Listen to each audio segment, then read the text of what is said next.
There's someone in my house pretending to be my sister. I have no clue who or what is responsible. Bye, Eddie. My mother calls up to me from downstairs. I take my rightmost headphone off my ear, and I pick up the sound of the general bustle in the downstairs hallway. I can hear my dad and my sister laughing to each other as coats are taken from the rack. Bye. I call back, keeping my eyes fixed on the screen. The game goes on. Are you sure you don't want to come? My mom calls up. It could be fun. Fun family outing. I roll my eyes. I'm good, Mom. Bye. My sister calls up too. Come on, Eddie. Don't sit around in the house like a loser all day. Goodbye. I shout down again. All right, see you soon. My mom replies. Later, loser. Louise calls, though it's good-natured, really. We do get on. I can hear Mom gently chiding her, though I can't make out the words. I sure do recognize the tone, though. Their voices fade out and the footsteps soften. The front door is drawn closed. I hear the sound of my mom locking the door behind her.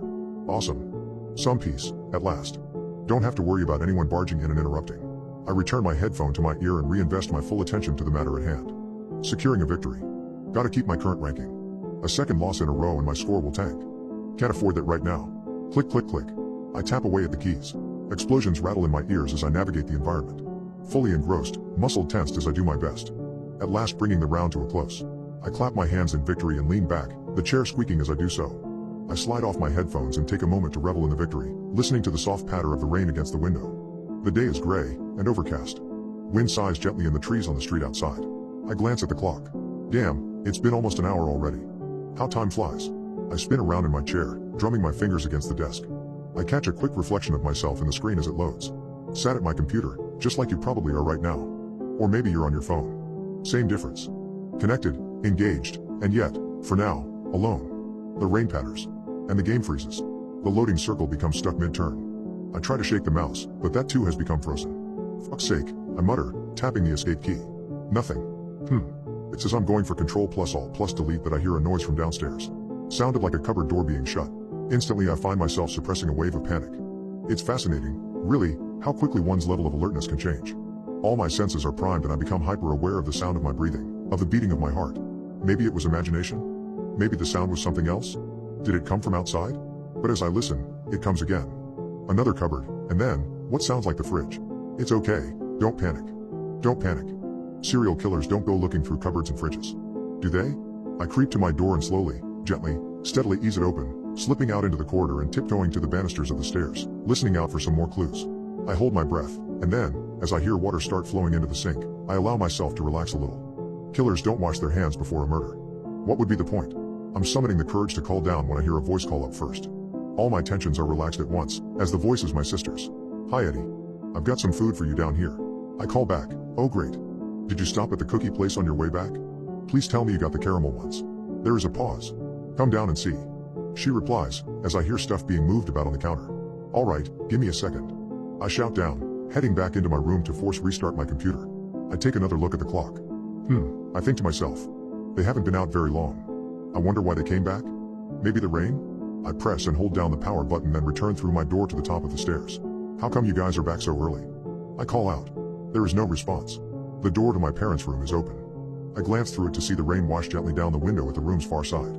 For some reason unknown to me at this stage, unease creeps quietly into the back of my head. Louise, I call down, still hesitating by the banisters. Where's Mom and Dad? There is another silence. I walk the length of the hallway, passing by a little window to the street outside. My parents' car, it would seem, has not returned.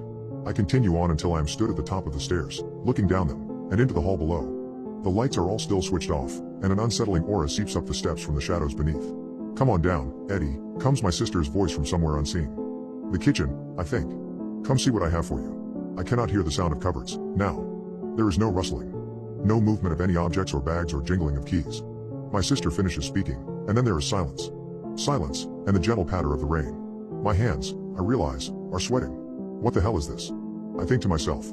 Eddie, come on man, just pull yourself together. But something compels me to remain where I stand. Some unseen force keeps me from taking a step down onto the stairs and descending to the bottom floor. Louise, I try to call back, but my voice fails me.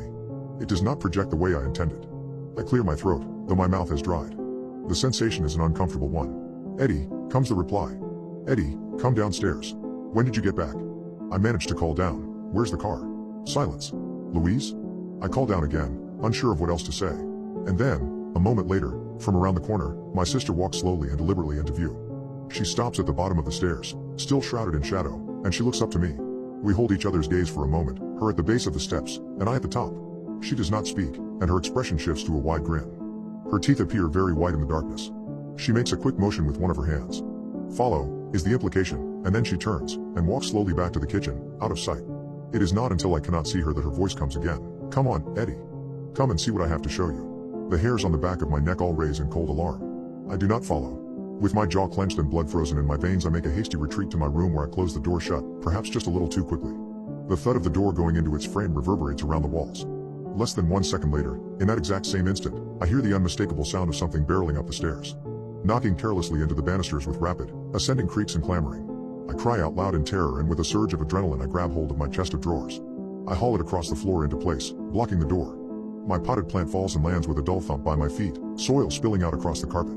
My heart hammers in my chest as I stare at the door, tensed and waiting for the handle to start rattling. Waiting for something to throw itself against the door from the opposite side. My sister? But none of those things happen. The minutes tick by, excruciatingly slowly. The sounds of the sudden race up the stairs ended as quickly as they began, and with the utmost caution, I tentatively press my ear against the wood. Listening, breathing deep, straining to hear for any sign or clue as to what the freak is going on. Open the door, Eddie, my sister's voice whispers from the other side. I leap back from the door in horror, fumbling around on my desk for my phone, too afraid to look away. I grab it and tap in the passcode, my shaking fingers failing the password the first time. And the second. The thing on the other side of the door does not knock. It does not try to force its way in. It only repeats itself. Eddie, stop screwing around. Open the door and let me in. I have something to show you. I try to call my mom first. I bring the phone up to my ear, shaking. The line is engaged. Fuck. Come on, Eddie, open the door. I want to show you something. Louise. I reply at last, my voice trembling. You're freaking me the fuck out. If this is a prank, just stop, okay? Just stop. Open the door, Eddie. Open up and let me in. You need to see this. Please, come with me. Please, if it's a prank, I forgive you. Just stop messing with me. Silence. And then, just come downstairs. You need to come downstairs with me. Just follow. Screw this. Next up, I call the police. An overreaction, perhaps, but better safe than sorry. The tone sounds through the phone. There's a click, then, 911, what's your emergency? I take a deep breath. Hello? 911 comes through the phone. There's an intruder in my house, I whisper at last, as quietly as I can. Though evidently my sister hears. Her voice has risen in pitch. I don't think she likes this development. Eddie, you need to open the door. Let me in. You need to open the door. You need to open the door. Let me in, this is really important. Really important. Something about the way she says those final words sets my teeth on edge. It wasn't slurred, as such. Just, ugh. I don't know how to describe it. As if the muscles for her speech, I guess, were getting tired. But despite my fear, I do my best to ignore her, and I provide my details to the person on the line. The rain starts hammering down against the glass, and the wind picks up too. Okay sir, they say after I have told them my location, a car will be with you shortly. Please, stay on the line. I do so, keeping as far away from my bedroom door as I can, terrified that at any moment the person with my sister's voice is going to barge through. Eddie. She shouts, making me jump. Eddie. You need to let me in. You need to come with me. I swear that I hear a car drive past outside, and I turn to look through the rain-washed window. And as I do so, my heart nearly stops in my chest. Down there at the side of the road, standing in the rain and looking up into my window, right at me, is my family. My mom. My dad. And Louise. Just standing in a line, hands by their sides. Staring up at me. Staring up into my window. And they are all smiling. All grinning that same, chilling grin. Looking up at me, unblinking. The police arrived about 10 minutes after that, and they had a hell of a time calming me down. I never heard my sister leave from behind the doorway, though the officers didn't find anyone, even after a thorough search of the house. My family outside vanished after I briefly turned away. 1 minute they were there, and the next, gone. My mother nearly had a panic attack of her own when she came home to find cop cars parked up outside. Louise had no idea what the hell I was talking about, none of them did, and she insisted she wasn't playing any kind of prank. She can be annoying at times, but still. I really can't see her doing anything like this. I can't see any of them doing something like this. I had to wait to see their mouths move in time to their speech before I could even begin to let my guard down. Also, it's been about a month since this incident. I have a lock on my door, now, and I haven't seen or heard anything quite so terrifying since. But I still get angsty at night, and hell, who wouldn't? And I tell you what else, too. When my family are heading out and they ask if I want to go along. These days, I say yes.